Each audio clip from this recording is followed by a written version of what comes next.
घोडखिंडीत गाजवलेला पराक्रम, तर त्याच पराक्रमाचा साक्षीदार म्हणजे कोल्हापुरात असलेली पावनखिंड।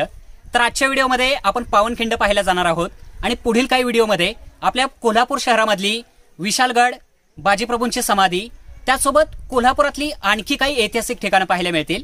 तर चला व्हिडिओला सुरुवात करूयात आणि जाऊयात पावनखिंड पाहण्यासाठी।